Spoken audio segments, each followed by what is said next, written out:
Ever, you got that Halo set up all nice? Yeah. I gotta get one.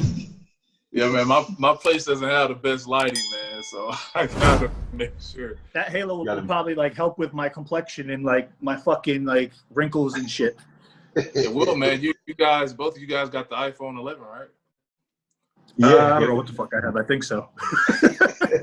Yeah, get you a ring light. It'll help you out. It's already September, so they've already programmed this shit to start malfunctioning. Oh yeah, sure.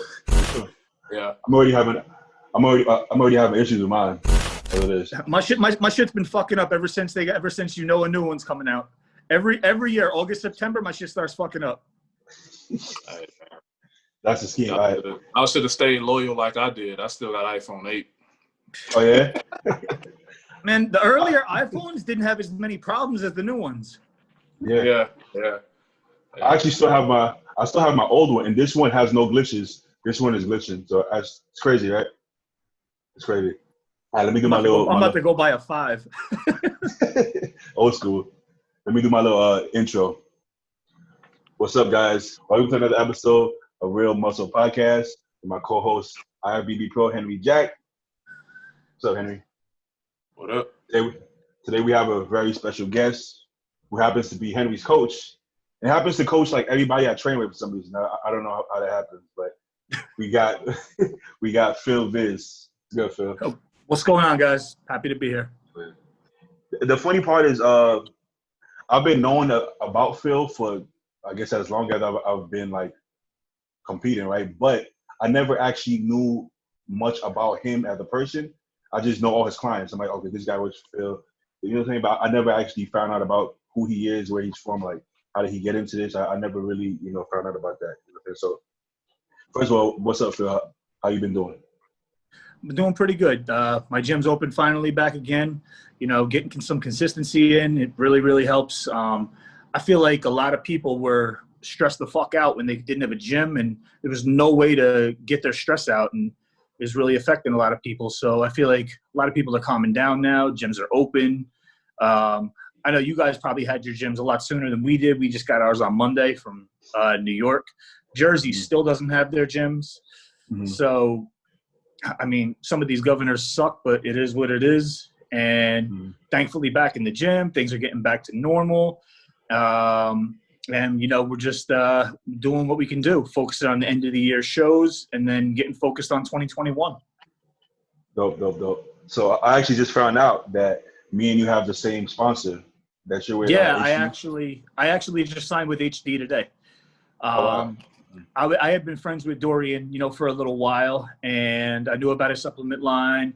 And, we were chatting one day. He asked me to be part of the team, and I had him send me some supplements because a lot of people know how I am. I'm not going to represent a company just because of money or exposure, whatever it may be.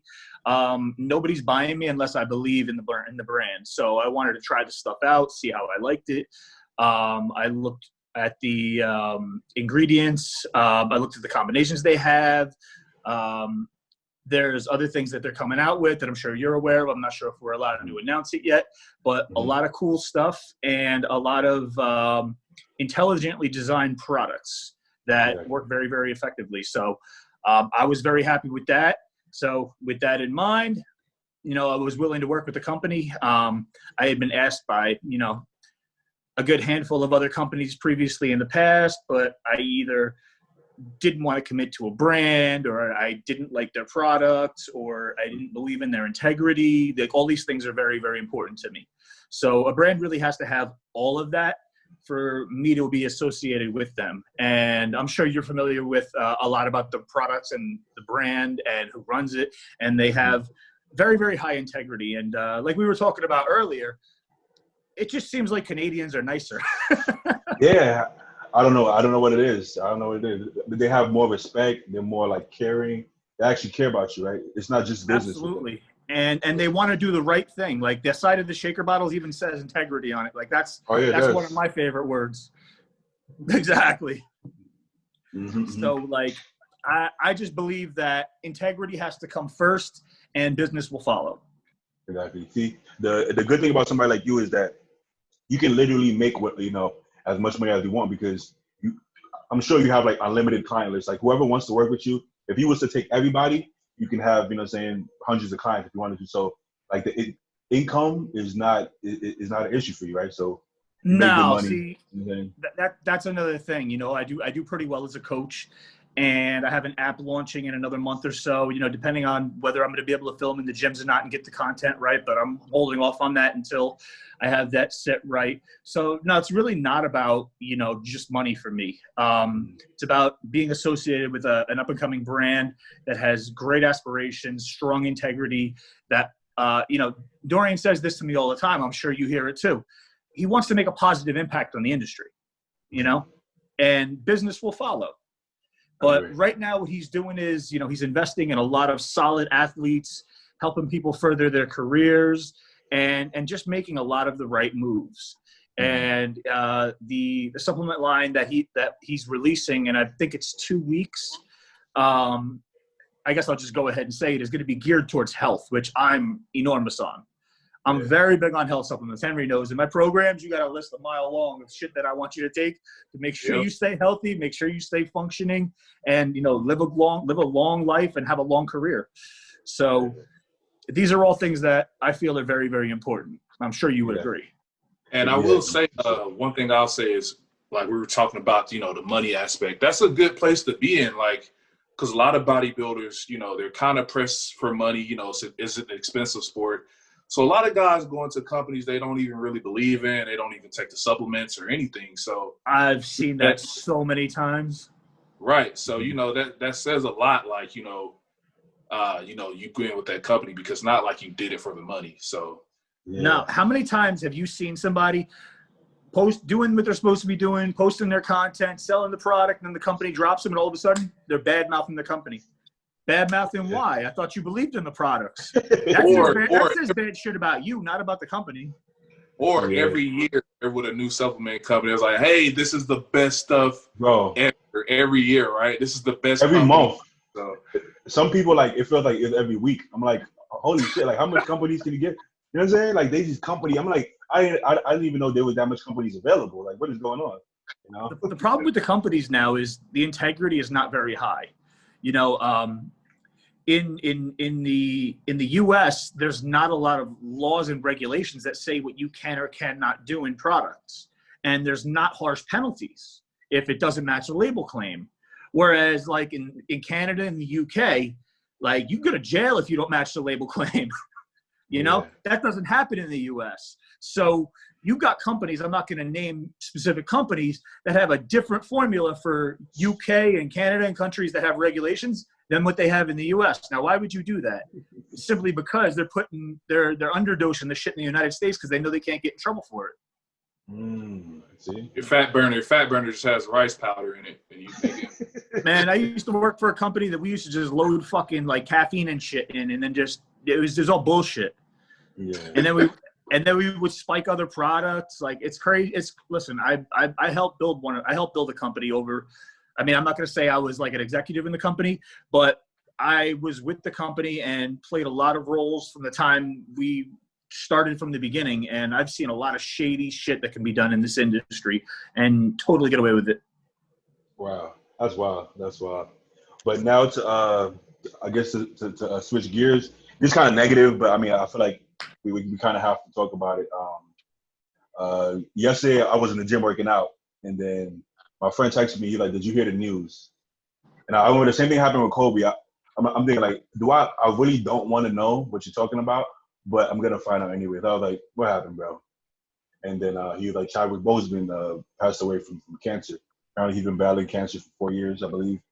And I mean, I felt like everybody was like devastated by it, right? So you don't necessarily have to be like a Marvel fan or anything like. I feel like it hit everybody across the board. You know what I'm saying? So it's sad that it's sad that he was losing weight and people were kind of posting memes. I get it. Social media is not the place for empathy, and people don't know. So it wasn't like they were trying to be harsh, but it's kind of sad to think somebody's going through that kind of stuff and people really don't know, and they're kind of just doing whatever they want.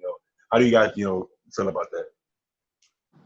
I will say, man, knowing that he was diagnosed in 2016 and he chose not to say anything about it and just keep the people happy, that says a lot about him, man. He kept, he was doing like, graduation speeches and all this stuff, man. And we just never knew. He just handled it.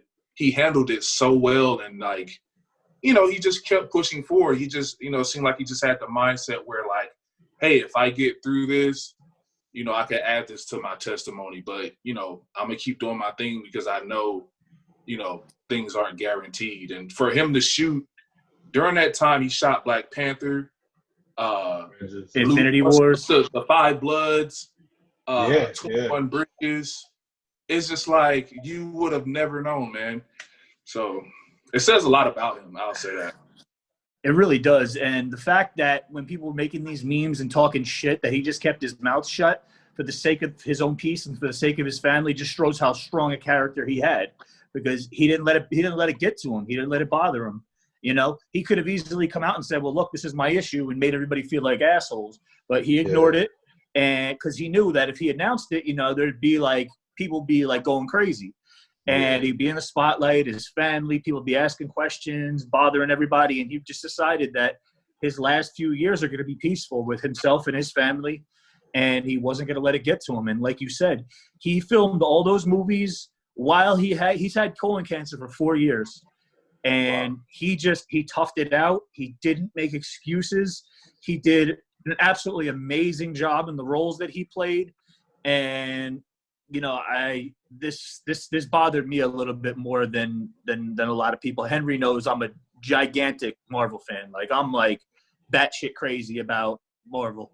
So like when I heard that news, I couldn't even believe it. And I was devastated. Like, I was never a big basketball fan. Like, I know a lot of people were upset about Kobe. That honestly, like, not to be disrespectful, it didn't really bother me. I didn't really pay attention to it. He was a great person, but I wasn't like emotionally connected to him.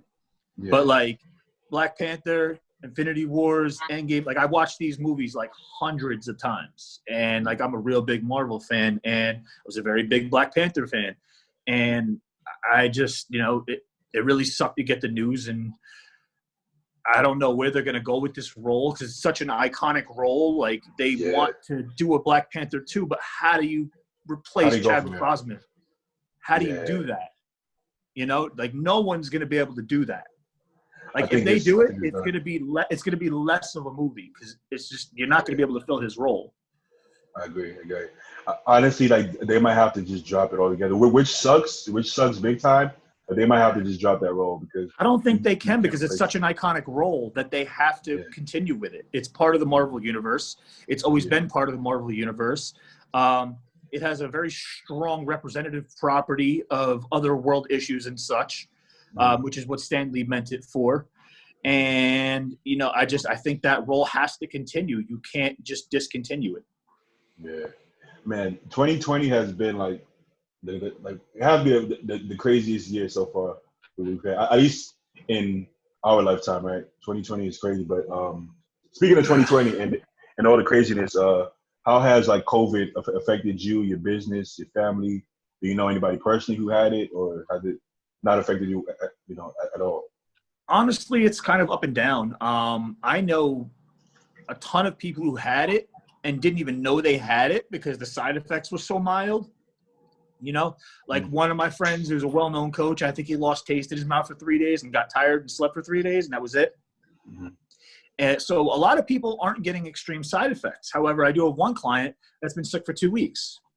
Mm-hmm. So I think it's up and down. I think there's different strains of it that people are getting. So different people are being affected differently.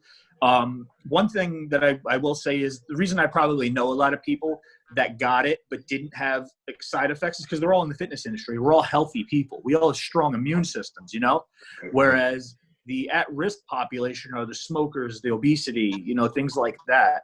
So I don't really consider us at risk. If we get it, we probably just brush it off. Whereas people without strong immune systems and a healthy background and a healthy lifestyle probably get more affected.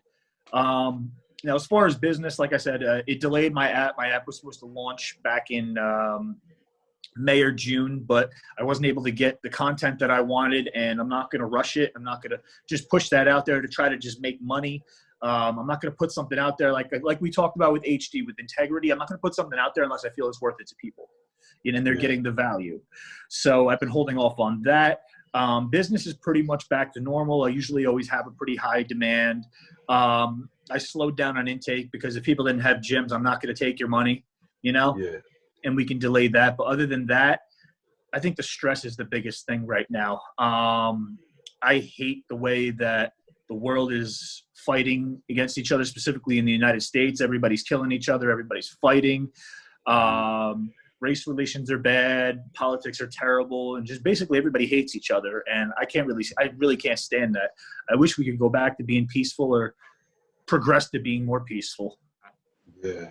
I feel like politics had a big part in like dividing us. You know what I'm saying? Like news media and politics I feel like divided us more than ever. You know well, they have right. to. I literally just made a status about that, like how everybody cares about a system that doesn't really care about them at the end of the day. Like, they just care about getting more rich and powerful.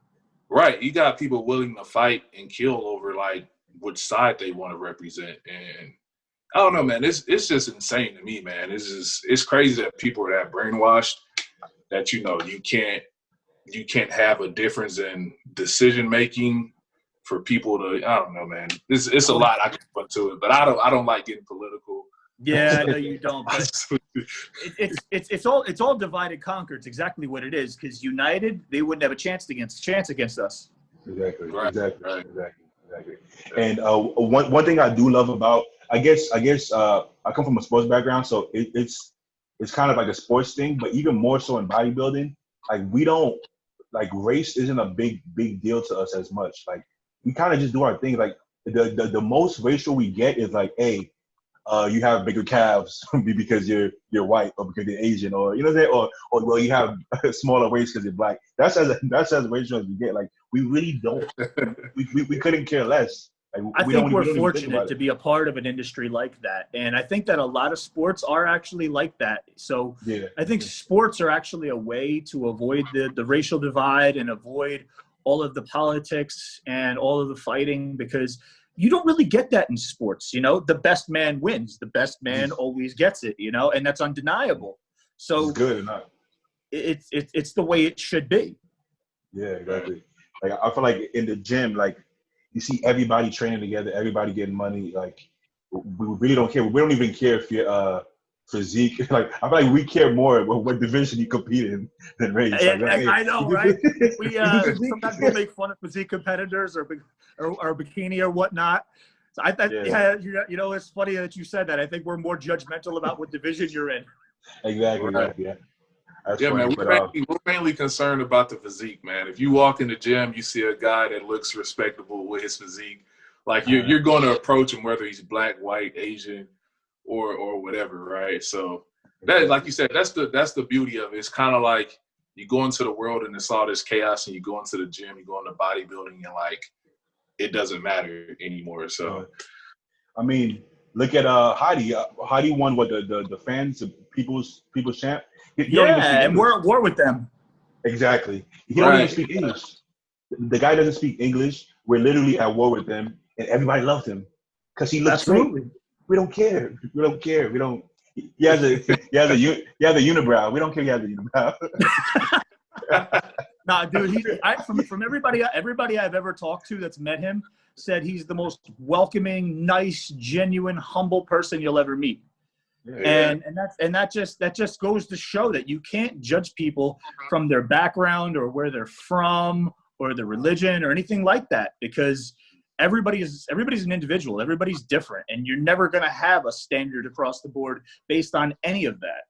So that's a great example, representative of how our sport does away with that. Exactly. Listen, at the end of the day, if you're a bad person, you're a fucking bad person.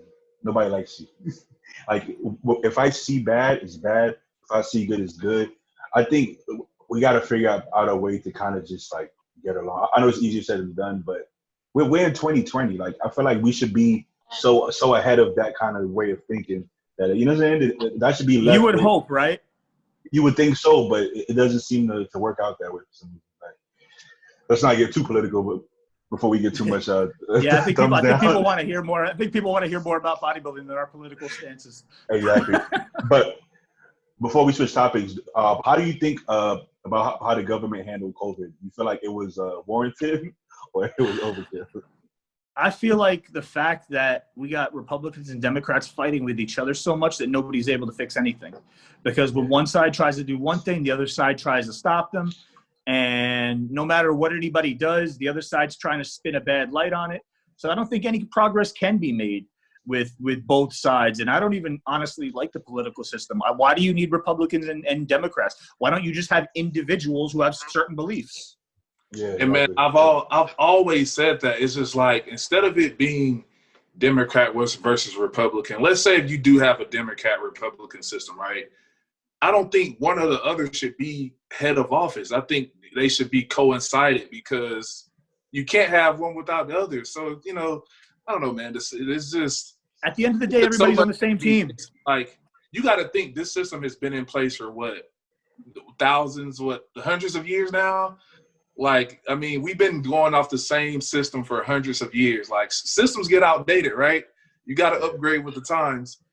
So I don't know, man. That's just my theory on it. But I don't think there's one way to make everybody happy. But I think that you could find a healthy medium where you could give up some things and get some other things that you need and that you would like, and the way things want to be. And I just think the system is designed to keep everybody divided so they can have more control. Yeah. Exactly.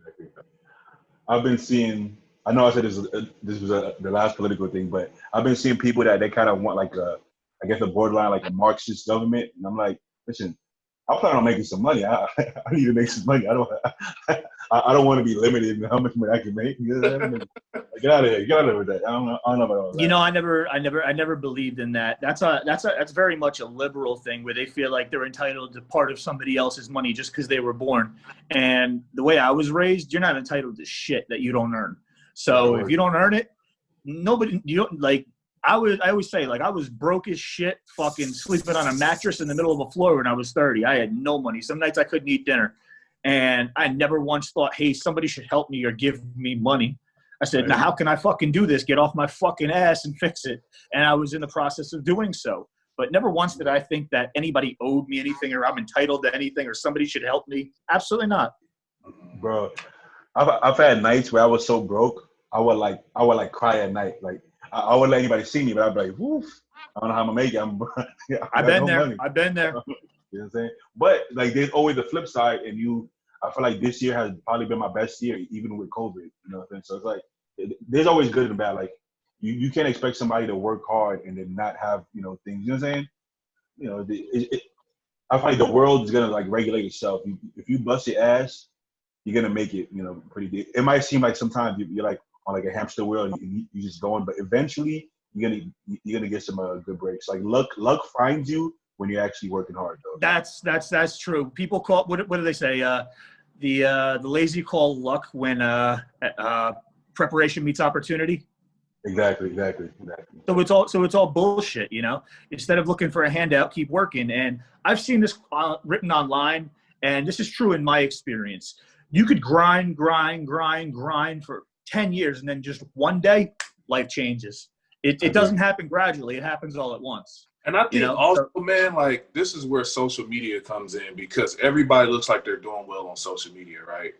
When you got people, and don't get me wrong, some people can start something and like within a couple of years they're very successful. But for most people, they're doing this for years. They're doing this for decades. Like, for me, it's been 10 years already. So it's just like, I mean, I'm still grinding at it, you know, so nothing comes overnight. I think that's other thing people got to understand. Just be patient. It's going to be tough. You're going to be broke for a while. You're going to be not making a lot of money. You know, you're going to be spending and not getting anything back for a while before you even, you know, see any gains. So, Yeah, man. It's an investment in yourself is what it is. Exactly. Yeah. And also you can't get caught up in comparing yourself with others. Like, well, this guy's 21 and he has, look at Jake Paul, he's 23 and he has his mansion. Like, it don't work like that. Just because you don't know how that person got that mansion. Exactly.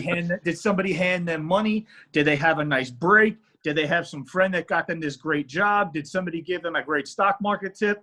You know, some people just get fucking lucky, you know? Yeah. So you never know if somebody earned that shit or if they scam their way into that shit, which is very popular nowadays. So, like you said, social media has a lot of people depressed because it has a lot of people thinking their life isn't great.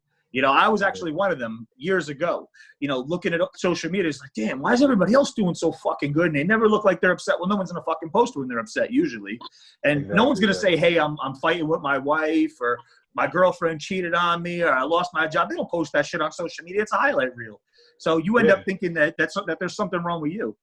Exactly. Right. You know what's funny you say that? Still to this day, when I go back to New York, like guys, they think I'm rich. Like where I used to, you know, where I grew up, I'll go back there like, you know, how much you making? Like 6-7 figures? I'm like, where you get that from? You're like, nah, I see you in LA and you doing this. I'm like, nah, I'm not doing that well. I'm doing better than I was back then, but I don't know about that. You know what I'm saying? But yeah, social media, because you're only gonna post the good.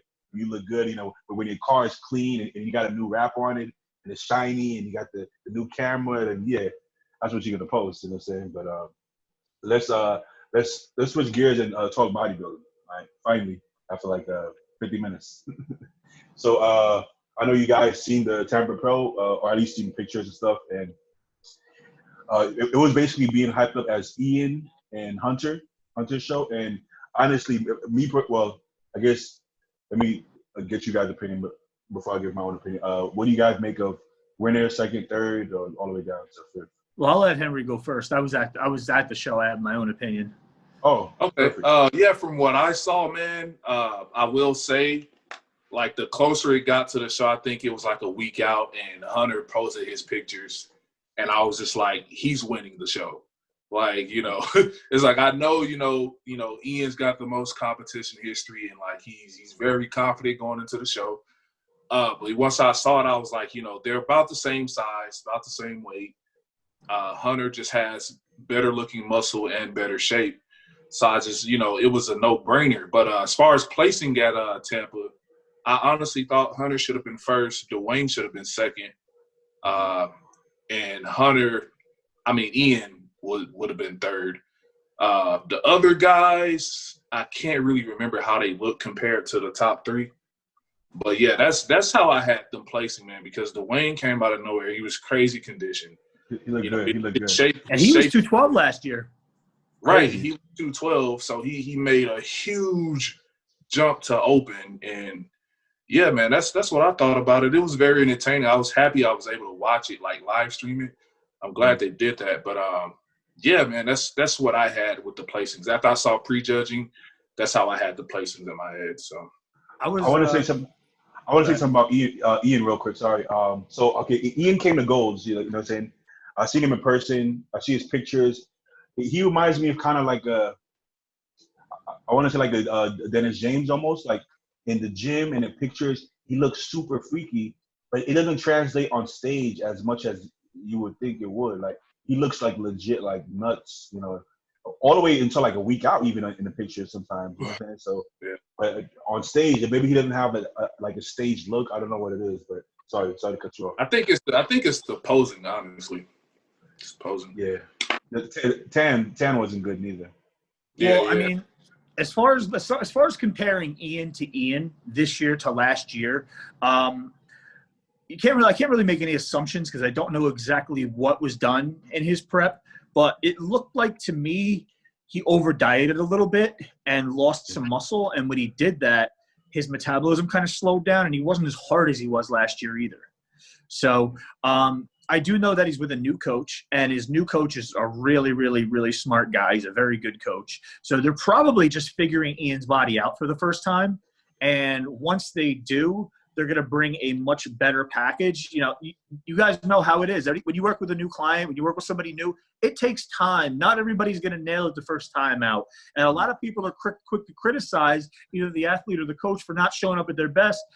But it's like, it's a learning process. You know, people's bodies are complex, and there's so much variance from person to person that it can be very drastic, and you won't know exactly what to do with the person's body until you're in that situation. So if there's one thing I do know about Ian's coach, is he's very, very intelligent. He's very observant. So he probably picked up on exactly what went wrong. And if you saw the night show, he came out a lot better. Yeah. So they probably learned a lot. And the next time Ian's in a lineup, he's going to look probably 20% sharper, bigger, fuller, harder, and be a much better Ian. But let me ask you this, Phil. Let me ask you this. Do you think that a coach could be too smart? Because sometimes you get coaches that they'll like mess with sodium and potassium and this kind of stuff. Like they're the guy Amin Ali, right? And some of his things, I feel like he gets so in depth that I feel like if I worked with him, it would throw me off. It would be almost too. Honestly, I'm gonna be real here. Amin is a fake. He doesn't know what he's talking about. He's just a very good talker. I know people who have worked with him. He seems like he's got some issues, and he likes to be an extremist so that he seems like he has something different than everybody else has to offer. You know, like he was doing his show, I think it was 2 years ago, and he's got somebody pouring salt under his tongue before leg press sets. Like, what the fuck is that? You know, it's all bullshit. You know, and a lot of the things that I've heard him say is bullshit. So honestly, and a lot of the people that he'll claim he's worked with, you know, they're like, well, he gave me a little advice, but I didn't work with him, you know? So honestly, in situations like that, I think it's just more of a matter of somebody talking themselves up and building themselves clout and actually being able to get the job done. Now, like you said, can a coach be too smart? I've actually made this mistake early in my career, probably before I started coaching, 2010, 2011. I would overthink everything, and I would do like the smallest, most insignificant bullshit that was taking away from my base. Okay. You know, if you're not eating properly and training hard and staying consistent, then everything else doesn't matter. And I was putting a little bit too much into the details and not enough into the basics. And yeah, you can be a little bit too smart for your own good. And another problem is a lot of these coaches are learning this information new, and they're learning it from other people without actually understanding it. They can regurgitate it well, but they don't understand how to understand it, apply it, observe changes, and really learn from it. And there's big problem with that, you know, because basically just throwing paint at the wall and hoping it sticks based on some science that you know.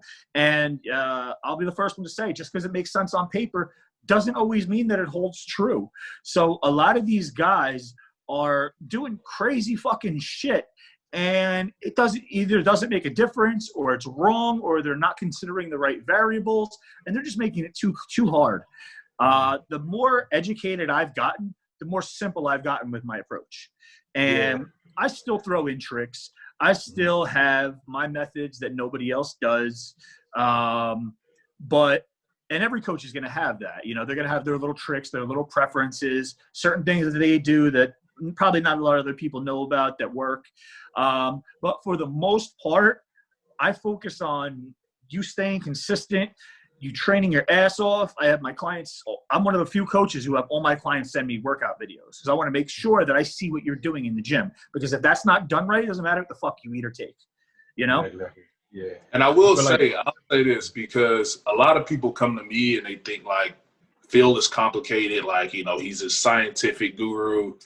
And I mean, yeah, he knows the science, but like people get so surprised when I tell them like my past off season before COVID hit, I had the same meal plan the entire off season. There was no need. I mean, we changed a little bit of stuff, but like there was really no need to like make drastic changes. And people were just like, what? Like you did this the whole time? And I'm just like, well, that just, yeah, like, you know. That just goes back to a person's individual response. Henry tends to put on muscle very easily, but he puts on a lot of water with it too.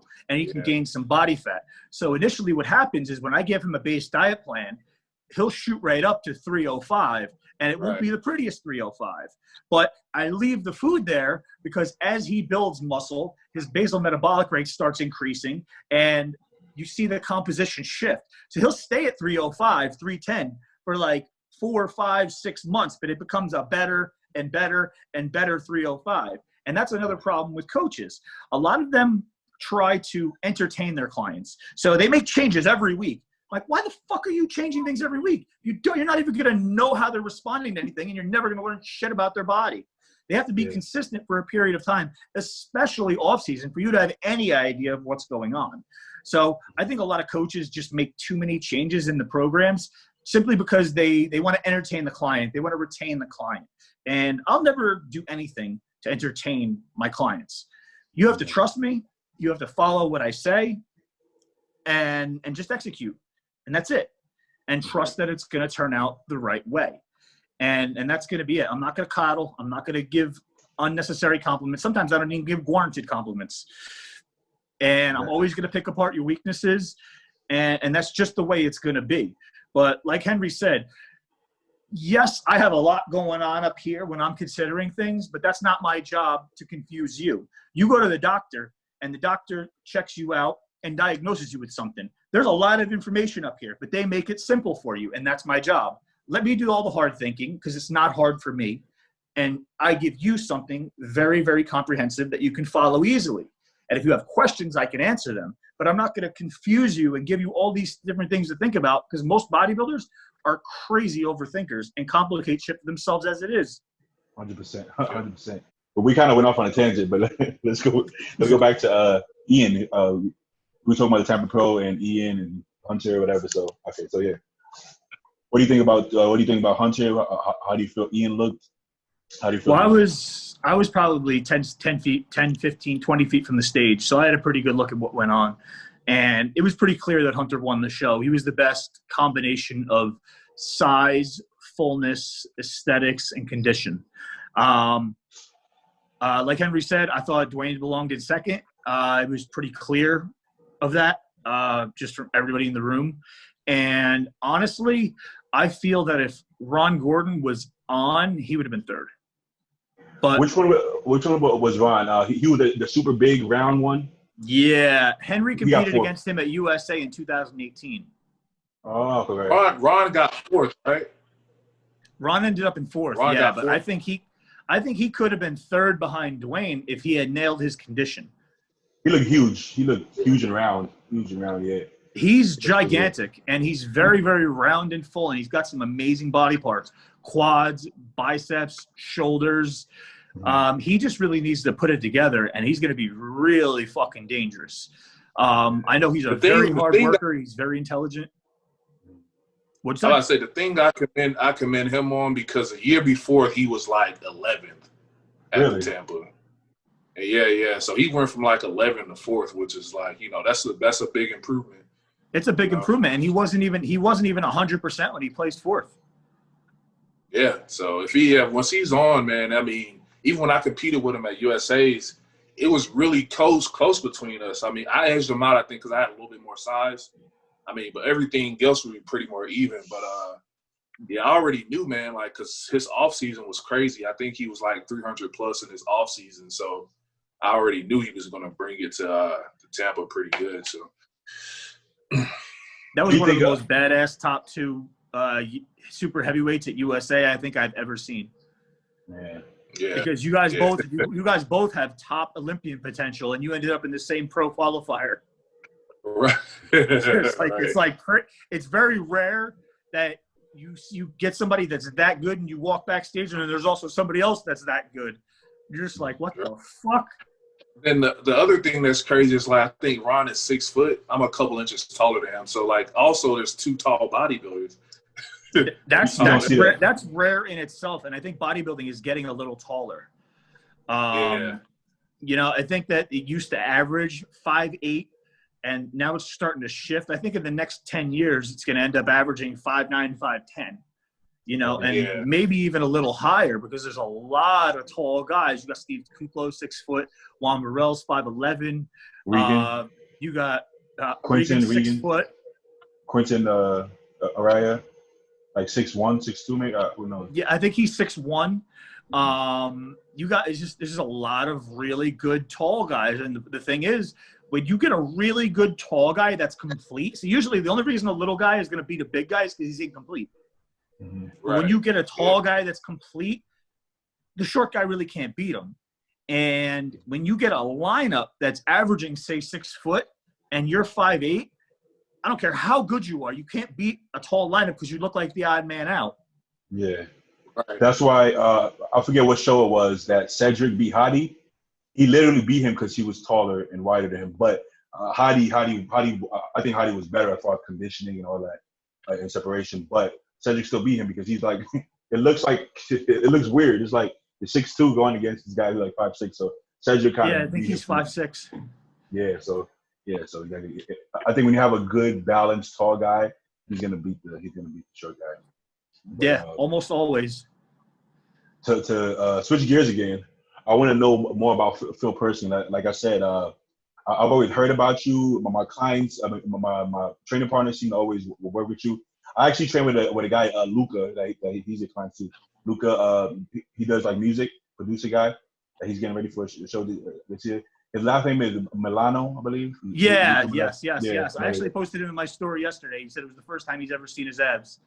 Yeah. So funny, I actually met him at the gym and we started training together. He was incredibly strong, but I felt like he wasn't training, pushing himself as hard as he can go. Like he might put on 4 1/4 and do like 8 reps, but I feel like he would just stop. I'm like, this guy can like rep out 5 plates, and then we started training together, and now he's just going crazy now, repping out. But anyways, that's awesome. Yeah, he's been going crazy. But yeah, anyway, so who is Phil? Like, where are you from originally? Are you from New York originally? How did you get into the sport? When did you find bodybuilding? I'm actually from New Jersey originally. I moved to New York because my fiance is a nurse in the Bronx Hospital. So the George Washington Bridge commute was killing her, driving an hour and a half each way every day. And I really didn't like seeing her stress out about that and have trouble with that and everything. So I just moved us up here. And, I don't think we plan on staying here for more than a couple of years. We'll see. Just simply because it's expensive up here and you're not going to get as much for your money up here. And the traffic really drives me nuts. But I'm originally from Jersey. I've been competing for a long time. I was pretty well known back in the day. The only way to get known for, I guess, knowledge and bodybuilding, unless you were like a top pro, was being on the forums. Yeah. So I was really, really, really well known on the forums for many years, and that's where my reputation started. And, I had some friends push me into coaching. And, once I started doing it, I really, really liked it. Funny thing is about my coaching is I always wanted to work with different scenarios when I was a kid, probably mid-20s. So I didn't even know this would ever become a job. I had notebooks at my mom's house. I still want to go see if she still has them. The basement got flooded, so they're probably ruined, but I'm going to try to find them. I literally write down a scenario, like guy has a bad back, he's 6 foot, looks like this, has that, and troubleshoot it. What would I do? How would I fix it? So I was essentially writing programs for fake people, making it up before I even knew this could become a profession. Because back then, there really was no coaches. There was Chris Aceto and a few others, and it just really wasn't a thing. Nobody had coaches. So I did it for fun, and then it just ended up becoming a career. And I think one of the reasons I've become so educated in the field is because I had to struggle so much. I don't have great genetics. I'm not very responsive. If I have a genetic gift, there's something to offset it. I can get peeled from the front in 3 weeks, and then my glutes come in 10 weeks later. So, and then I end up dieting off everything from the front, and I lose all my fullness and size, and it was a big mess. And my body finally balanced out a little bit in my late 30s now, but that's past my prime and whatnot. But I always joke around with everybody, and I say, listen, I'm only smart because I've hit every fucking pothole in the road, and I know where they all are. I've made every mistake you can think of, and I've played with everything. I've experimented with everything, and I have a solid self-taught educational background in most of the fields surrounding physique competition and development. So, that's basically it. There's not much to it except passion and dedication to it, Who was your first client in general, and then who was your first big client, I guess, that put you on the map? I honestly wouldn't say any clients put me on the map simply because I had a reputation from the forums way back in the day before coaching even became a thing. So when I started coaching, people immediately started contacting me because they knew how smart I was to begin with. And I wasn't the best coach probably 2013, 2014, but I was still learning. I was getting better at it. I was honing my craft and whatnot. But I've always had a decent demand. I've always had a decent reputation. So I've gotten clients from winning shows. I've gotten clients from word of mouth. I wouldn't really say anybody put me on the map as of yet, but it's definitely helped, boost my exposure to have some very successful clients, very successful pros, and just a solid track record. I don't compete a lot of people because I always make it very, very clear with the people that sign up with me that I decide on the show. And I'm very firm with that. Like, you're not going to tell me, oh, I'm doing the show. Well, you can go find another coach and do that show. But we are not doing a show until I feel like you can contend for a win. So I only end up competing 10, 15 people a year, maybe 20 tops. But, I pride myself in the fact that I probably win 50% of those. Okay. So I have a very high percentage of winning. Like, you'll see a lot of coaches put a lot of people in shows, but you see third, fourth, fifth, and whatnot. And more than half of the people that I put in shows are firsts because I don't let people compete until they're ready. Mm-hmm. So I think I have a strong consistency track record as far as that. I think I'm most known for off season because of my skill with insulin and food and training. Okay. So that's just essentially, what I do, who I am, as far as what I think anyway. Maybe Henry can give you a different viewpoint. At what point did you feel like, okay, now I can do this full time? I can quit my job and I can coach clients. I can stop training people in person and just become a full-time coach. Well, here's the thing that people aren't going to like to hear because a lot of people struggle to get into this and struggle to make this a career. But because of my reputation, I was pretty much able to live off of it right away. Okay. My first year of coaching, I was full-time. I didn't need another income. So as soon as you got off the forums, it was like, hey, I'm coaching people. Okay. So you just had 10 clients, 10, 20 clients right off the bat. I was a manager at LA Fitness in 2011 and 2012. Then I decided I didn't like where the company was going, and I didn't like the fact that I had a sales position rather than a management position. I mean, it was a management position, but they wanted you to do sales. It was pretty much sales. You're a manager, but you're selling. And I don't really like that. I wanted to feel like I was actually playing a part in people's fitness and whatnot. So I decided I wanted to leave the company. I bribed my district manager to fire me on performance so that I can collect unemployment. There we go. That was a smart move. And then right at the end of my unemployment, my buddy Jason Theobald and my other friend Johnny Casalina, who's a very, very, very well-known coach. He's coached Miss Olympia, Shanique Grant, 2 years. He has a lot of pros, a lot of wins. They pushed me into it. So I'm like, you know what? I'll give it a shot. And I was pretty much able to live off of it right away because I had enough people knew me, Yeah. That's cool, man.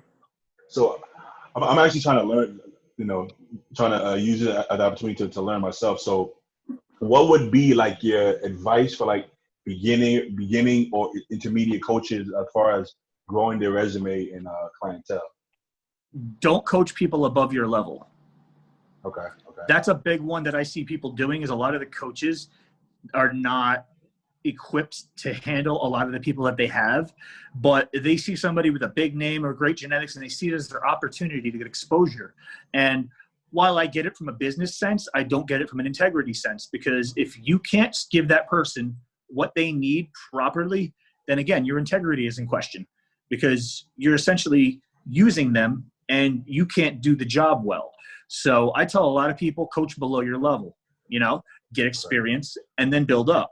So I probably didn't have any pros until 2016 or 17, I think.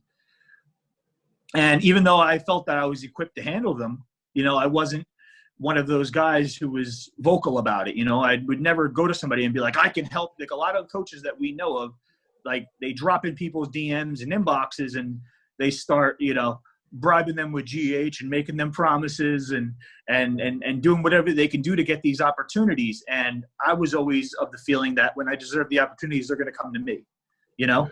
Yeah, exactly. So, you know, there's certain situations where, you know, I would go out of my way when I felt like it would be a good fit and I could make some, you know, I could make some real good changes. Like Henry had never had a coach, and we had a mutual friend who introduced us. And then we decided to link up, and the rest is history. But for the most part, I'm never one to just hit somebody and say, hey, I can help you, I can change you. I leave that up to them to decide, you know? Yeah. Okay. So you actually work with one of my good friends, Mike Charles, as well. I actually had him on the podcast for my last episode, right?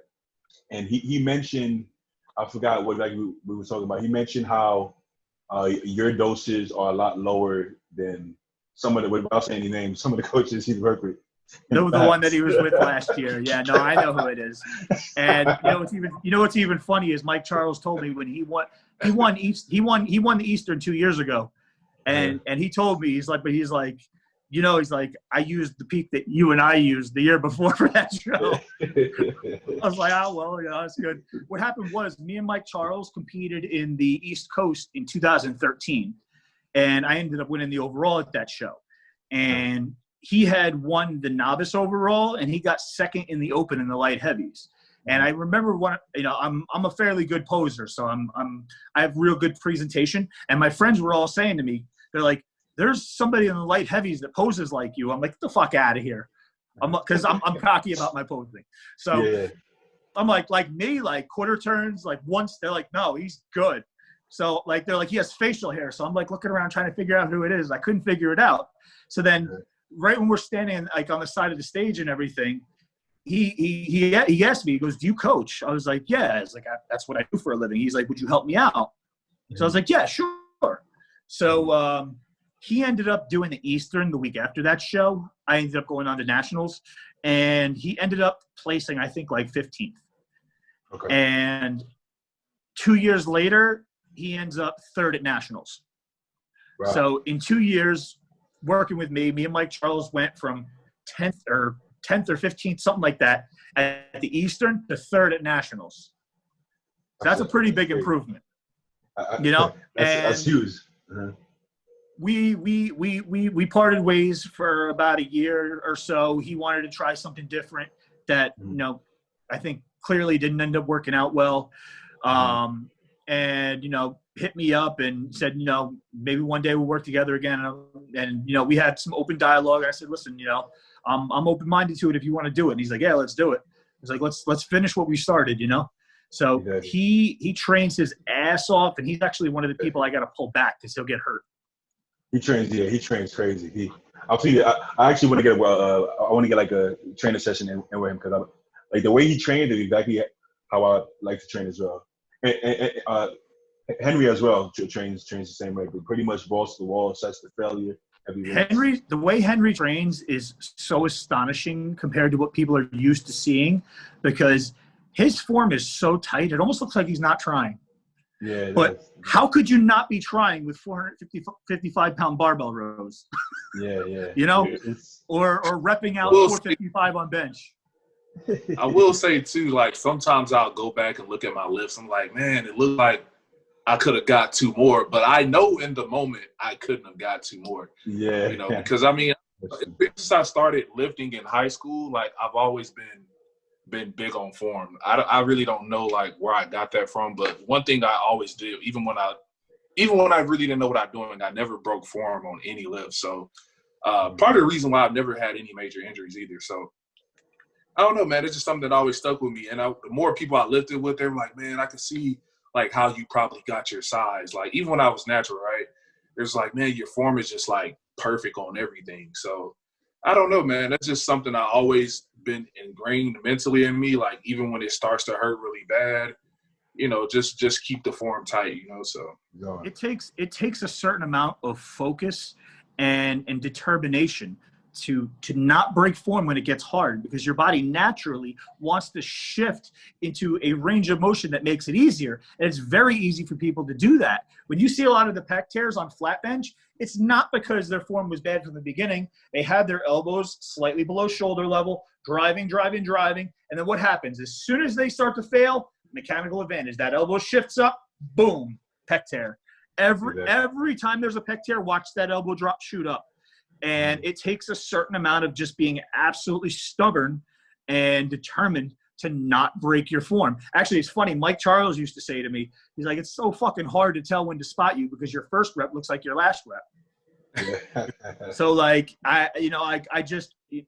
it depends. There's certain exercises where I will break form a little bit if I'm trying to push my strength up and whatnot. But when I'm really, really into training, I'm pretty tight with my form, and it's really hard to know when to spot me because I'm squeezing through every rep. My first rep looks like my 12th rep. So, and as far as Henry's form, by the way, he has a very unique imbalance from having perfect form. A lot of people learn to do lat pull downs and pull the bar to their chest and row the barbell and do all your rows all the way to your chest. And what happens is you get a little bit of rotation in there when you do that, which robs the lat of work and actually grows your teres. So Henry, from having perfect form, actually has very developed lats and lacks size in the teres. So now I have him doing pull downs the wrong way to his collarbone. Yeah. And I mean, even still to this day, man, it's still something that's hard for me to do. But yeah, like you said, it's just like I just go, like, especially being involved in sports all my life, like naturally I go with what feels good. You know, being athletic, you just kind of go with the flow. So that's how I am with me, man. Like whenever I do a movement, I almost instantly within a couple reps, I know like what feels good, like what positioning feels good, what foot placement feels good. I don't really have to play a whole lot with the movement. So I think like I got to get out of the habit of like just going what feels right. If it feels a little off with back, I know following Phil's protocol, like that's the way it's supposed to be done. But it feels awkward though. I'm not gonna lie. Oh, it's always going to feel awkward when you're reprogramming a movement, because the movements that's programmed is the one that your body's used to. So anything different is going to feel odd. So it's going to take some time before reprogramming that feels natural, especially when you're weak in that range of motion. You know, you're probably so strong pulling down to maybe your nose, but then if you got to get that bar to your chest, you probably got to drop 60 pounds. Yeah. So it's a concept it's hard to deal with too, psychologically. Yeah, because you're so used to pulling like the whole stack, and then like when you're pulling half the stack and your parts of your armpit are cramping because you haven't pulled the bar down that far before. So it's a learning process, man. So Phil, I want to get into some X's and O's, right? I'm pretty sure you heard a debate between Dave Palumbo and Milos. They're like, Milos is like, you have to do the pre-workout insulin, and then Dave is like, no, only post-workout, and then it's back and forth. I've worked with coaches that do pre-workout insulin, coaches that do post-workout. Like, do you think there's a right or a wrong way? Do you think there's benefits to both? Do you think it depends on the client? Or, well, honestly, I didn't listen to that debate. I try not to listen to a lot of debates just because I'm burnt out on it, and I don't really like other people's opinions on certain topics, especially insulin. I'm known to specialize in insulin. So not to be arrogant, but I really don't care. I understand it so well. Like one of my best friends was diabetic growing up. I dated somebody who's diabetic. Like I know insulin before I knew bodybuilding existed, So I kind of don't care what they say. But I will say Milos was a pioneer in pre-workout insulin and having intra drinks and things like that. And a lot of those ideas we wouldn't have had if not for Milos. Now, Dave, I've listened to on and off. It just sounds like to me, like Dave changes his opinion based on his agenda sometimes. So yeah, I take what Dave says with a grain of salt, because I've heard him preach one thing and then 2 years later preach completely the opposite. And I don't know why his opinion would have changed, because he's retired. It's not like he's sitting there experimenting with it. So I think that his opinion is more so based on his agenda. I think Milos is very, very extreme with insulin. I've heard he's put people on upwards of 150 IUs a day. Wow. Yeah, so he likes to hammer, and he likes to hammer insulin. And I don't necessarily agree with that. I think there's safer, more conservative ways that you could still grow at the same rate. I do like pre-workout insulin, pending the situation, pending the person. Now, there's a lot of different variables that come into play, but yes, I do like pre-workout insulin. I like post-workout insulin, and sometimes I even like insulin in the meal before the pre-workout meal, just simply to get the person loaded up for the workout, because there's two different purposes. When you're taking insulin anytime before the workout, you're trying to essentially carb load for the workout so that you're going to have a great lift. So you're working on workout optimization. Whereas if you're taking it post-workout, you're focusing on recovery. So it's two different purposes. One's optimizing the workout and one's recovery. So yeah, it's useful in both scenarios if you use it correctly. The problem is a lot of people make themselves fat. People have blood glucose crashes. They have blood glucose fluctuations, which will all impair performance.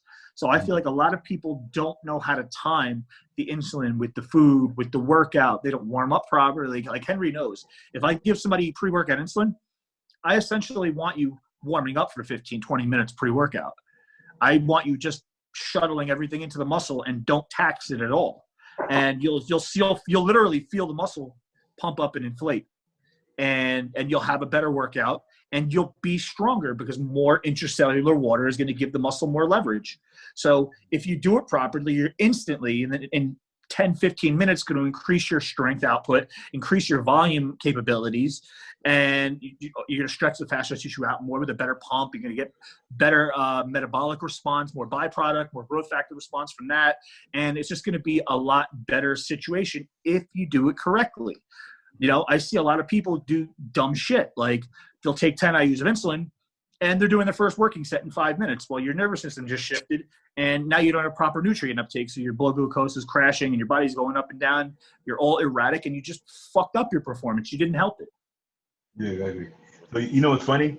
I know guys on like 4 Anadrol a day and 2 grams of test, but they'll be like, "Oh, insulin? No, I would never do that. That's dangerous." I'm like, and I'm like, obviously as a bodybuilder, I mean, you're eating every 2 hours anyways, right? So it's not like you're about to take 100 IUs of insulin and like go to sleep and take a nap, right? Like you're taking it based on your meals, right? So let's say if you're having a 80 gram of carb shake, you would probably take like 8 IUs. Like you're not about to do 15. You know what I'm saying? So it all, you do it according to your meals. So there's really no area of messing up, right? So whereas if you're taking all this crazy amount of gear for years, well, that's going to do a lot.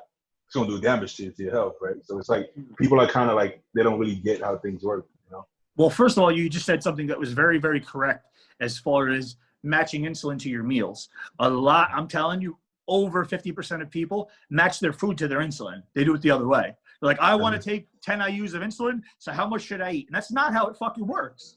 Doesn't make sense. A lot of people do that.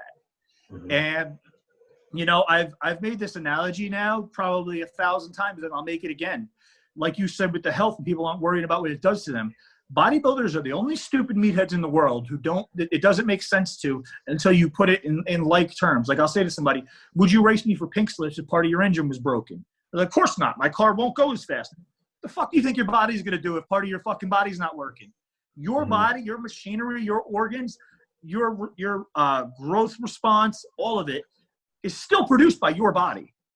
Mm-hmm. So if part of it is compromised, you're not going to fucking grow your best. A lot of people criticize, he didn't peak right. He fucked up his peak. He ate wrong. How about his kidneys weren't working? Yeah, how about that one? Ever thought of that one? They don't think about that. They'll run a fucking gram of Tren and then not think they have no kidney stress after 6 weeks. Buddy, you got kidney stress. So another question I get regularly is, how prevalent are CEOs or synthol in bodybuilding? Like, not some people see like the guys in like, I guess like Brazil or whatever with the crazy loaded up muscle. I'm like, that's not even synthol. That's like vegetable oil or something. I don't know what that is. Oh well, my fiance is actually Brazilian, and she told me they have shit down there that we don't even know about. Oh yeah, it's different. Well, one guy. I was gonna say one guy. It turned out it was Vaseline. There's this like viral kid that looks stupid, and he actually was putting Vaseline in his arms. So they're crazy down there because they're big on their cosmetic surgery down there, and they're willing to try crazy shit. So like there's stuff like PMAA and all kinds of other shit. But as far as how prevalent SEO is, it's crazy prevalent. I would say 90% of the competitors use it. One of the real big ones that they're not going to like me mentioning this, but Kuwait is very big on Mediform, like gigantic on it. I'm talking about 1,000 bottle orders. Mediform? I'm not familiar. Mediform is. Let me take notes. Solo. Yeah, you can look it up. Mediform is hyaluronic acid, I think, or something like that. Okay. It's not actual oil. So what happens is it doesn't sit in one place when you inject it. It disperses throughout the muscle and kind of helps stretches it out over time. But it's not really going to shape the muscle for you like an SEO would. Like an SEO, you could give yourself a bicep peak. You can't do that with Mediform because it disperses evenly. So it makes the muscle bigger as a whole and not just. It stretches out the fascial tissue, gives you crazy pumps. I tried it. I didn't really feel like it did a whole lot for me, but I was in prep. So, maybe I used it wrong. Maybe I used the wrong protocol. Maybe I just didn't have enough muscle. I don't know. There's so many factors to it. But it looks like in Kuwait they're doing a good job with it. I'm going to tell you, there's somebody in the top 5 in the Olympia that I know for a fact, and I'm pretty sure I told Henry who it was, but don't say. It was loaded on Mediform and did very well. But SEO is very, very prevalent, and people are getting real crazy with it. People are putting in their fucking lats, their traps, their shoulders, their arms. I feel like they're using it as a way to make up for lack of hard work. And I always tell my clients, I will give you a protocol to shape a muscle if necessary, because you weren't born with that shape, but I will not inflate a muscle because you're too lazy to grow it or you're struggling. You know what I'm saying? So like if somebody doesn't have bicep peak, I will add bicep peak, but I will not try to take your arms from 17 to 20. I will not do it. And if you want to do it, find another coach. Yeah. So I think me and Phil are going to have to talk about this Mediform after this show is over. So another one that I'm curious about your topic is this is one that I actually know that some top pros do use and have admitted to it face to face, have admitted to me that they used it in the past at least, is Nolatil or Esicline. I don't know if it's the same thing. I don't know if it's a brand name. It is. They're similar. They're used for surgery on babies. Like if they have a small muscle or small organ to inflate it so it's big enough for the surgeon to work on it. And bodybuilders thought, hey, that's a good idea. Let me stick that in my muscles. And funny story. I'm not sure how true it is. I guess only he would know. But there was a very big rumor back in the day that only one person had Escalene as like a source back in the day in like Cali, and Lavroni built it all up so nobody else could get it. Still to this day, it's only one person. I actually know. Yeah, there's still one person, and usually one person gets it from that person, and they kind of give it to everybody. So this is the person that was actually telling me about it. From what I was told, from what I heard, Lavroni bought up the whole stock one year before in Olympia, so none of the other competitors could get it, and they were furious. Wow, that's crazy. Escalene and Nolatil are also very, very prevalent in bodybuilding. Nolatil, I hate saying this on a podcast because all your viewers are going to run and go buy it, but they can't get it. They probably can't get it anyways. It could put 1 to 2 inches on your arms in a week. Oh, wow. Now, it doesn't stay. It's temporary. It's just inflammation. And if you do it too close to the surface, it's just like a rock. It looks bad. But if you do it right, there's great effects to it. And I'm going to throw something out there. We're not going to name a name, but you're going to smile because you train at Gold's Venice. You know exactly who I'm talking about. Somebody who's known as a great trainer is actually not really a great trainer. They're a great site injection specialist. Okay. So you know exactly who I'm talking about. That's a bit obvious.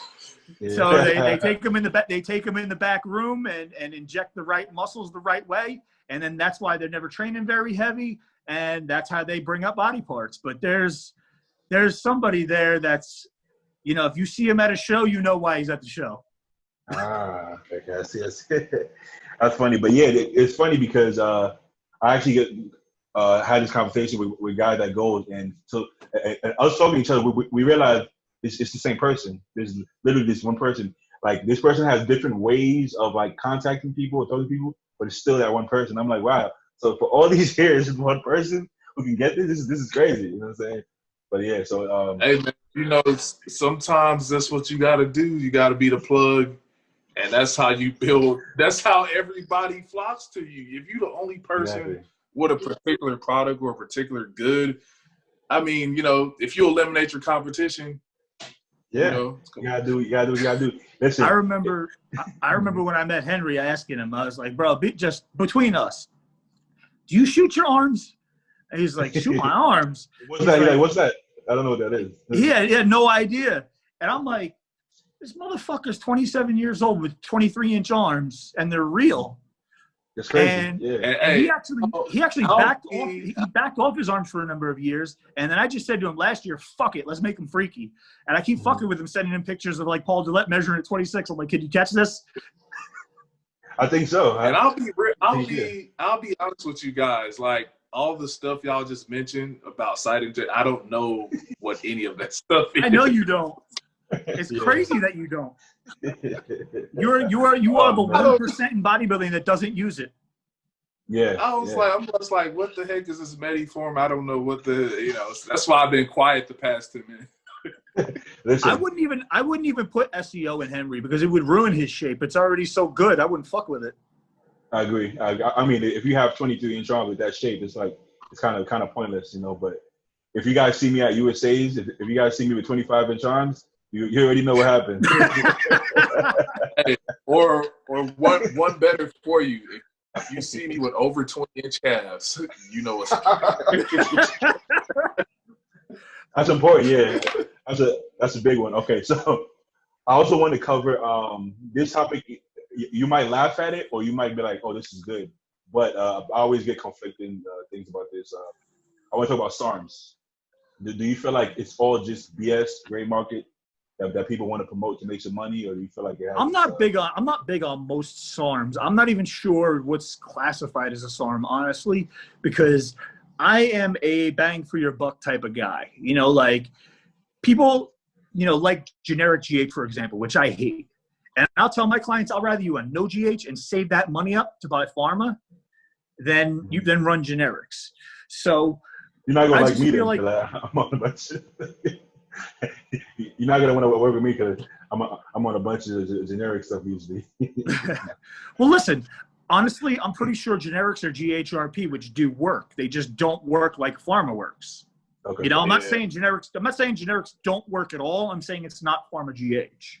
Okay. You know, and if you switch to pharma GH, you would see something drastic. Yeah, and there is a big difference. Like a lot of people don't understand. Like, yeah, it's you could tell the difference. I'll just say that. Yeah, there's a very serious difference. But as far as SARMs, I guess would Cardarine be a SARM? Yeah. Technically, I guess I don't know. You're right. I like Cardarine because it boosts endurance, it boosts performance output and capabilities and recovery. It is great with your cholesterol, so I like that for short periods of time. But as far as like peptides and SARMs and all that other shit, you know, it's like taking a pro hormone when you're on a grandma test. You know, like what's it really going to do? I'd rather you just take Anadrol. Or what real benefit they're going to have, right? Yeah. Okay, so I also want to ask another question I get is how important is growth hormone, right? Some people say, to be like a top amateur, you have to be on GH. Some people say, well, I use it, I didn't notice anything, you know, whatnot. It depends on the person's level of genetics. Most people are going to have a hard time turning pro in bodybuilding without GH. GH just gives you another dimension to your look. I probably would not have placed nationally if I didn't get on GH. I was always very wide, but I couldn't really fill in the thickness, and my muscles were never really bubbly. And once I started taking GH, I started getting more and more bubbly, and I kind of ran with that, and I trained crazy high volume and really, really pushed on that. So at one point I got like really, really round for a white guy, and it it really made a difference for me. And I've told people before, and I'll always say the same thing. GH is a game changer. And the thing is, a lot of coaches, a lot of bad coaches, blast people on GH. Now I'm talking 12, 14, 16, 20 IUs a day. Because anybody who's tried that much pharma GH knows you could look at the chest press and your chest starts inflating. You just think about it. You just think about warming up and you get pumped. And you get fuller and rounder, and the scale never stops moving, and it keeps your body fat reasonably in check, and it lets you abuse insulin. So a lot of coaches now have picked up on this. You know, it's pretty much been common knowledge. Jay Cutler was known to tell people, how much GH do I take? As much as you can afford. And there was rumors of Jay taking over 30 IUs, and supposedly Ronnie took 24 in his biggest years. And, you know, these guys really go big on GH. And it does really, really, really blow you up and give you like a really 3D look to you. But when you blast GH and insulin, it's so fucking easy to grow. It's a joke. But the problem with that is everybody ignores the adverse effects. They avoid thinking about or dealing with the visceral fat growth from the insulin resistance and the insulin use. They avoid the fact that their waistline is their hearts, that too, but they avoid the fact that their waistline is expanding. The biggest problem is it destroys your waistline. It will fuck your waistline up. And we all know that's your centerpiece. This is an illusion. You know, you take a medium-sized girl and stick her next to a fat girl, she looks skinny. You know, same thing with muscles. If your waist is small, I always tell people, if you have a small waist, I don't give a shit what the rest of you looks like. I can make you pretty good. Because a small waist makes everything look bigger. Right. And when you have a big waist, everything looks smaller. And when you have now they're marking down stomachs big time. Tyler, I know Steve was very, very against waistlines, but Tyler is absolutely fucking locked down on it. Like, you're not allowed to win a show with a belly. Like, it doesn't matter. It doesn't matter if you're Ronnie Coleman. If you have a stomach, you're losing. So they're bringing back the tight waistlines, which is phenomenal, and I love because they're leaning back towards aesthetics. And GH can really, really, really blow your waistline out. And I've even told the story of when I kind of went a little high on GH. Luckily, I ran out of time because it was showtime. But I got up to, I think, 14 IUs for 2 weeks. And previous to that, I was on 12. And previous to that, I was on 10. And I looked like a gorilla. I was just blowing up by the day. And I was eating 50 grams of carbs a day on my diet. A friend helped me out. I wouldn't have put myself that low, but it just goes to show you. I was fucking growing on no fucking food. Like none. Like 1,900 calories or some shit like that. And I'm telling you I was growing because I was getting stronger. My clothes were fitting tighter. Like, I know I was growing. Like, the scale wasn't moving and I was getting leaner and leaner and leaner. Like, I'm talking about a lot leaner. So it's a very easy way to take the easy way out and bypass a lot of the hard work, but you're going to pay for it in the end. You're going to pay for it with insulin resistance, possibly pay for it with type 2 diabetes. You're going to pay for it with visceral fat building up, and visceral fat is the fat that surrounds the organs inside your waistline that basically protects all your organs in the inside. Your body sees it as life support. It's the last thing your body's going to let go of. So once you accumulate visceral fat, you're going to battle like a motherfucker to get rid of it. And I'm talking like years. So my main thing is, like, how do people afford if 15? They sell steroids. They sell GH. They sell drugs. They do whatever they have to do. That's what they do. He's actually absolutely right. There's this coach that I know, and what just happened? There's this coach that I know. I guess you could say, I don't want to say coach because he really does coach people, but I'm like, how do you have all these sports cars and stuff, but I don't really know any of your clients. Like, what's going on here? He's like, yeah, it's more local kind of thing. I'm like, local? Look how you're living, bro. And then, the more I learn, I kind of find out that, you're selling gear and other things along with the gear, you know what I'm talking about. So I'm like, okay, that's the truth. How you get that? How you afford that? But honestly, the way you made that sound, it makes me feel like that the generic stuff I'm on is not that good. I like it, bro. I've told this story before, so let me just run through it real quick. when I was, it's probably 2012 or something like that, one of my buddies gave me a Geno pen for my birthday.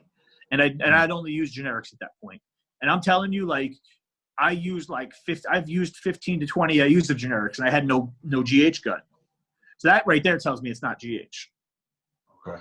Because I didn't have the side effects at that high-ass fucking dose.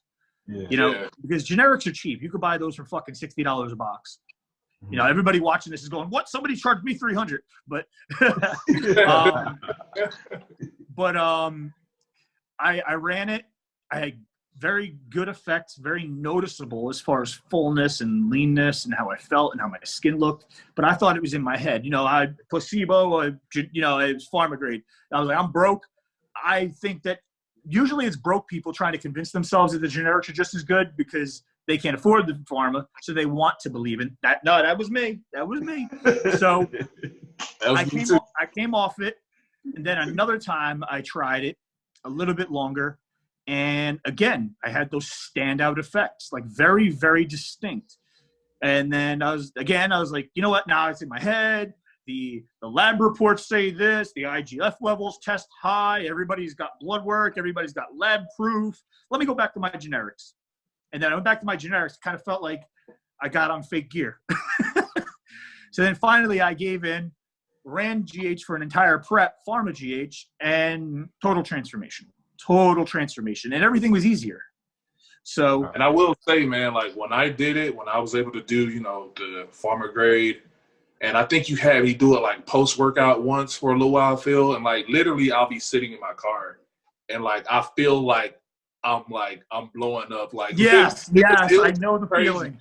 Wow. Like you just ate a big meal, right? Like you got to pump. Yeah, and I only think you only had me do like 1.5 IUs or like 2 IUs or something like that, and I was like, what in the world, dude? So yeah, from that point on, I was just like, yeah, like there's a huge difference. It's distinct. It's a distinct difference. It's something that you can't really ignore.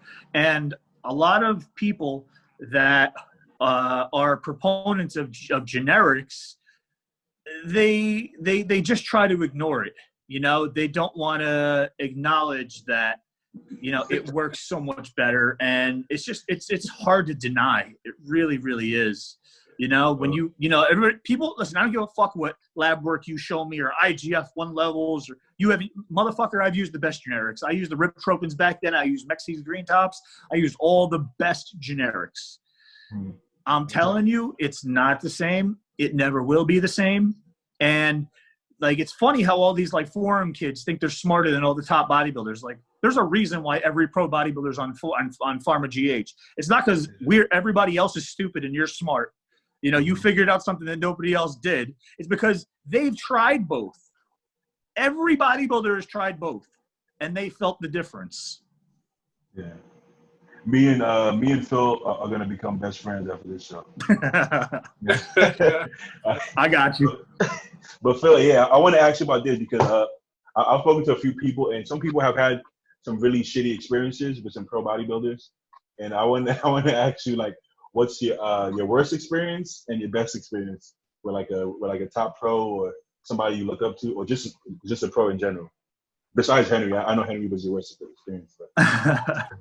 Well, honestly, one of my happiest days of coaching in my entire life was the day that Henry and Luke both won their pro cards at USA. I purposely separated them in weight classes to try to win both, and we did win both. So that was a really, really good day for me.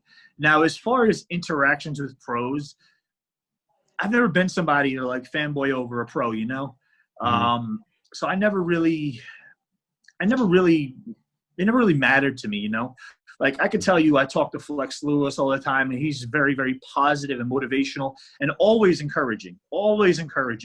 So, but we already know he's a great representative for the sport, and, you know, he speaks well, he stays positive, he's got a great image, and, you know, he's just a good image for the sport, you know? Little things, like I remember 2009, I won the first time I won an overall. I was 26 years old. I won New Jersey State, and Evan Centopani made it point to come find me and shake my hand and call me by my first name. Who I didn't even think he fucking knew who I was. Probably didn't, but he saw the score chart or whatnot. But like things like that, when pros do that stuff, they don't realize it makes a big deal to like little guys, you know? Yeah. I still have pictures from 2008. I asked Kai Green to take some posing pictures with me so that I had a gauge on where my potential was and just show me how far I had to go. And I still have those pictures. I still post them online. And, you know, he had just gotten off a stage and he was ready to when he does posing, when he does guest posing, you know, he puts his ass into it. Like he works. So he came off stage ready to pass out, couldn't breathe. And he's like, just give me a minute. And then he took pictures of me. Like he could have just gone home, been like, fuck you, I'm dead, you know? But like little things like that are very positive. I can't really say I've had many negative experiences with pros usually. To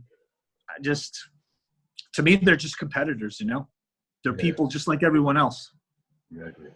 Okay, so to switch gears again, now that Phil Heath is doing the Miss Olympia, who do you have your money on for the Miss Olympia? I think Phil Heath's waist is not going to be fixed. Mm-hmm. I think that he's not going to be improved. Mm-hmm. I think that it's going to be Curry, Flex, or Hottie. Really? Wow.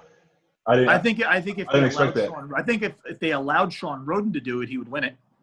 Wow. I didn't expect that answer. So I actually agree with everything you said. I don't think he's going to be better. I don't think he's going to improve his waist. But I feel like he could still possibly win, even with those flaws.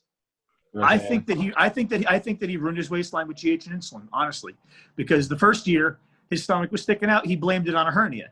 Okay, so then he said he got it fixed, and then showed up with the gut again. And then he says it didn't go well now, and I don't buy the hernia because I also kind of just don't like. People always get on me for this, but I just don't like everything surrounding Phil Heath as far as a pro. He was pretty much spoon-fed to the top. He doesn't train hard. How many videos have you seen where like it looked like he had like 4 more reps and he puts the weight down? You know, he doesn't go heavy. He doesn't do anything impressive. It doesn't seem like he goes very hard, and it was very, very easy for him to grow. He had bigger arms than me when he played basketball, you know? So like, and then he throws a tantrum because he loses the Olympia and takes a year off to try to penalize the IFBB and make them get less ticket sales because he knows he's a big draw. He didn't take that year off for himself. He took the year off because he's throwing a tantrum. And you see him online fighting with fans. Could you imagine Ronnie online fighting with fans? Yeah. Could you imagine somebody criticizing Ronnie and Ronnie coming back and fighting with them and making fun of them and then blocking them? Ronnie wouldn't even have thought about it. No. I'll say this because you're right. Like I haven't seen, and of course Phil Heath doesn't post a lot of training stuff, so I can't say I really know. But I mean, if he was still like in the works and looking, you know, good and like what he think is good for himself, he will be posting a little bit. You know, he doesn't really. I mean, he'll post an arm shot, but like his arms are great regardless. I will say, I mean, it's hard to say, but I think if Phil is on, he will win, to be honest. But it's hard to say, man, because like you said, you know how it is taking so long off, right? And we pretty much had the impression that he was done. Yeah. So I think that something happened recently within this year span to where like he's like, okay, I'll get back on stage. He probably needs the money. That's what happened. Right. Yeah. Of course, they worked out a deal to where like he would get a decent amount of money regardless of his placing.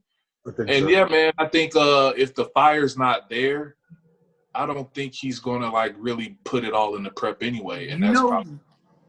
You know what it is? I grew up idolizing Ronnie Coleman. I grew up in the Ronnie Coleman era. You know, I was at the Olympia when he was 300 pounds.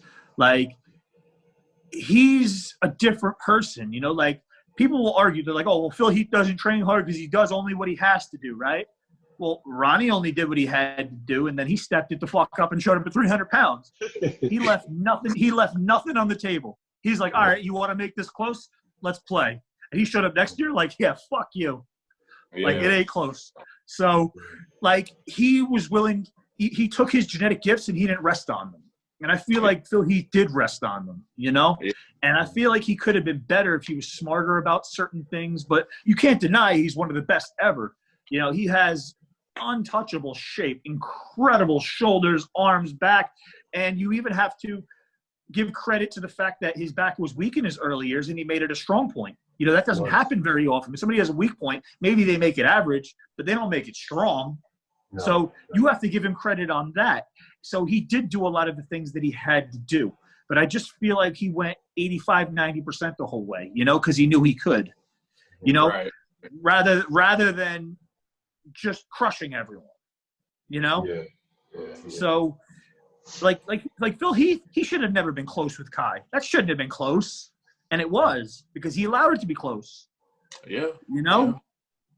Yeah. And I will say with Phil, man, he didn't even have to get bigger. I mean, he didn't. 2011 Phil Heath was as perfect as a bodybuilder can get. Like, that's, you don't get no perfect in that. Like, so he really didn't have to get any bigger, man. I mean, he, you know, I know we played a game of like trying to look different every year, but I mean, once you're at the top, you're at the top. It's up to everybody else to come catch you, you know?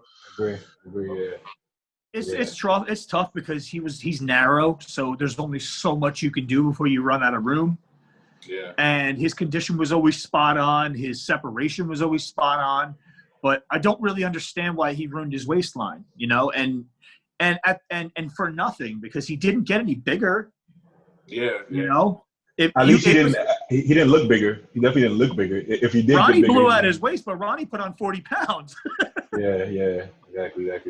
I think he should have kept that 2011 look. I didn't think. But I mean, you can't tell a bodybuilder not to grow, I guess, right? A bodybuilder always thinks they have to get bigger, but they don't. You know, I mean, I guess Sean Roden didn't get any bigger, and he won the Olympia. Sean Roden's one of my favorite bodybuilders. I love his aesthetics. I love his mentality of training. I love his positive approach. I love how conditioned to detailed he comes in. I love the attention to posing that he puts in. Like Phil Heath hits his side chest horrible. He could have hit that so much better. It's so awkward the way he angles his arm in his chest, when you could even that out and make it more symmetrical, and all his muscles would have popped more, you know? And like nobody ever said anything about correcting that, or maybe they did and he ignored them. Yeah, but like he could have been better. I'm not saying he could have been a lot better, but he could have been better. Do you think Sean Roden was the most conditioned Mr. Olympia at that show? Like, not hardness or dryness, but just body fat. It sucks that the video quality was so shitty, because you really get to see it more so in the pictures he took with Chris Aceto, like in the hotel, or like pictures by like other photographers, and you're like, this guy was so shredded, it was like impossibly shredded. Sean Roden was shredded to a point where that, like, I wouldn't have been surprised if they were wheeling him to the stage in a wheelchair. Like, I agree. And for anybody who's been truly peeled, you're wondering if you're gonna make it. You know, it feels bad. Honestly, like that amount of conditioning, I don't think I would be willing to get that lean. I would literally think I was gonna die or something, because I haven't been anywhere near that lean. And the way I feel, I'm like, listen, Sean, he has a lot of heart, because the way he must have felt being that lean, bro, that's ridiculous, bro. I was similar. Listen, I don't have his size and shape and detail and separation, but I was similarly lean at 2018 Nationals.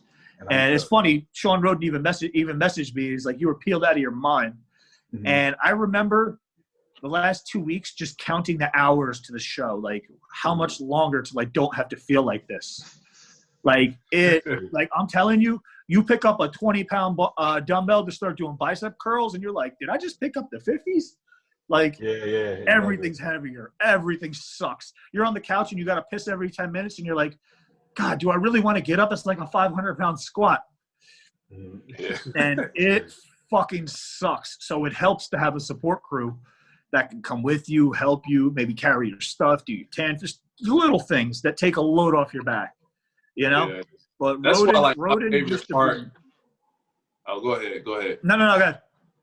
I'm about to say, that's why my favorite part of prep, I already told Phil this, is like the week before the show when I get to the city and I can just sit in the hotel room and eat. Just relax.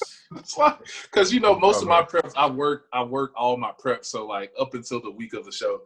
So like I just get so happy that I'm like, oh man, I can finally just sit down and eat and watch TV.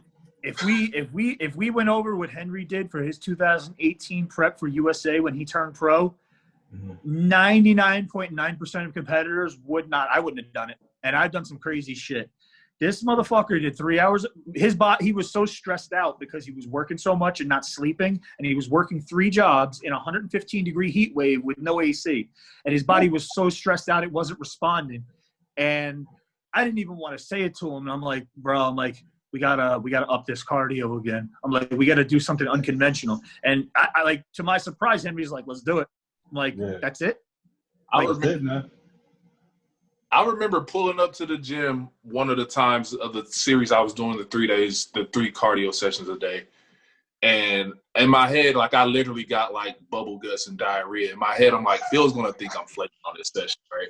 Phil's gonna think I'm like making up excuses. So I literally sat in the car for like, 30, 45 minutes, went into the gym, crapped my brains out, and then finished the cardio. That is one of the toughest preps I've ever seen in my whole life. And that was why it was so relieving, because what happened was him and Ron Gordon were called out in 6. So what we didn't realize is that center square was no longer the center square, but they had Ron in that center square. But we didn't realize Henry and Ron were both in the middle. So we were expecting Henry to lose. And then at the night show, they announced him as the winner, and we were like, "Oh my God, like fuck!" Like, and you know what happened that day? A lot of people didn't realize it, but Leah's friends with Sydney Gillen, so she's texting Sydney, and she's just like, "Oh man, they had the guy in the center." And Sydney saw the picture. She's like, "No, he's straight. Like, it's 6 of them. Like, they're both in the center." And I was like, "Oh yeah, you know what? She's right." I didn't realize that. And from that point, I wasn't even, as soon as she said that, at that point, I wasn't even worried anymore. I was like, you know what? I'm looking at these pictures online. I see that I'm bigger. Condition-wise, we're similar. So I'm like, I got it. So I went back into finals. I think me and Phil, we dried up a little bit more for finals. And, man, they announced me. And, I know Ron wasn't expecting it because I could tell by his reaction. But, but yeah, man, it was close, man. And, I know Ron probably doesn't care, but, like, big respects to him, man. I don't think he follows me on social media or nothing. But, yeah, I got big respects for Ron, man. He was great competitor. Listen, you guys, looking at the two of you, it looked like it was first place for a pro show, not an amateur show. Like, you guys were both just so big and crisp with like popping body parts and small waists. And it's like, you don't see 2 competitors in an amateur show ever next to each other like that. And you two just by chance ran into each other at that show. And then he won the North American 4 weeks later. Overall, easy, clear first. There you go. Destroyed everyone. Not even close. Speaking of competition, Phil, are you going to compete again, Phil? Yes, sir. I'm going to do 2021 USA. Right now, I'm looking at not rushing anything. I'm looking at refining everything. The last few years were stressful for me, and I didn't really lift all year. Like the year that I took 4th at Nationals 2018, I honestly didn't even lift weights until probably 12 weeks out or something like that the whole year. But muscle memory kicked in for me, and I got my muscle back, and I came in. And I was already lean when I started, so that helped. I tried to do it again in 2019 in 8 weeks, and that didn't work out. Couldn't do it in 8 weeks. So this time, my fiance is really big on being honest with me and pushing me and whatnot. And she said to me, she's like, listen, if you're going to do something, do it. Don't half-ass it. She's like, if you're going to half-ass it, don't do it. So this time I'm going to work on – I've been 265 fairly lean, but I want to be a real 265 this time and not over-diet this time. Probably come in about 240. And the most important thing is keeping my waistline down. If I keep my waistline down, my strengths pop. If my waistline is not down, I'm not competitive because I don't have special body parts. Smart. So we've been on literally about 2 hours now. So we're going to wrap it up. I want to ask you about Henry. You got any more questions for Phil? Do I have any more questions? Huh? Sorry. Go ahead. What did you say? My phone was dying. Sorry. Nah, man. I mean, we pretty much touched on everything. I know I was going to ask questions about, how Phil got started and stuff, but I do just want to say, man, this journey with Phil coaching me, like he said, we were introduced through a mutual person back in 2016. And, I never had a coach, but before then, the thing I liked about Phil was like, when I got his diet and stuff, it was similar to the stuff I learned on my own, coaching myself. So it made me feel confident, like, oh, yeah, like I know a little bit of what I'm doing. And also, the passion that Phil has for what he does, like Phil, he'll be first to hit you up. A lot of coaches, only time you really hear from us during check-ins, but he'll hit you up during a week. He wants you to send you a lift. And I mean, just the overall service of it was, it's been great, man. And that's one of the things that made me decide, to keep working with him, to be honest. And yeah, man, it's been great so far. So that's what I wanted to say. I probably heard the most positive things about him as a coach, probably than anybody else. Because most people, it's kind of split, right? You'll hear 50% say good things, 50% say bad things. With Phil, honestly, first of all, I do meet a lot of people who happen to be his client, and then it's always good stuff. Always good stuff. You know what I'm saying? Nobody seems to have anything bad to say about about his coaching. Phil, if there are any last words you want to say, or anybody you want to shout out? I know you shout out HD Muscle, of course. No, I mean, I'm happy to be with HD Muscle as you are. I think it's a great up-and-coming company. I'm very happy to be a part of it. I'm not really a big talker of self-promotion and whatnot. Just happy to be here, happy to help people. Like discussing bodybuilding. We get to discuss some other things that were pretty interesting as well. And I'm pretty much an open book. So I'm going to have an app launching in about a month or two. I won't launch it until I have the proper content. It will have all the stuff that I previously had on my website and then some. So it's going to initially start with 50-plus videos on there. I'm going to have action content with a lot of my clients, which I previously didn't do.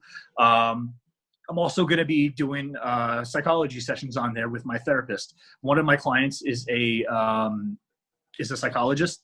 And, we go through things, even if necessary or not, you don't have to be depressed. You don't have to be having problems to talk to a therapist. And he helps with things like motivation and understanding why you do certain things. And, a lot of times, like I'll get anxiety and ways to work with that. And, I've gotten into periods where I was a little stagnant, and he helped me with, executing, I guess it would be more, not always feeling like we want to do something, but doing it anyway and things like that. But he will be available to talk about, pretty much anything with people if they wanted to hire him and whatnot. But I just wanted to show everybody, like we said, people's lives aren't perfect. And social media has you thinking people's lives are perfect. So I feel like if I put myself out there and talk about some of my problems and my issues publicly, it'll make a lot of other people feel better. Because I had one of my friends reach out to me and, when I was struggling and said to me, like, you're not alone, like, I've had this problem. Other people have had this problem. And it feels really good to hear that you're not alone, because a lot of times it feels like when you have a problem that you're fucked up or you're depressed, you have anxiety, you're stressed, it feels like it's just you and everybody else is great and you're the fuck up. And that's not true. So I think that we need to draw more attention to the mental health aspect of fitness as well, because a lot of us, probably most of us, get into this because we're insecure. Exactly. Well, Phil, it was nice having you on. Me and Henry are definitely going to have you back on. Maybe after the next after USA's or after the next big show or whatever, and we'll chop it up, man. We'll chop it up. Absolutely, it was a pleasure. Thanks for being on, brother. Thank you for having me. All right, man. That's a wrap. All right.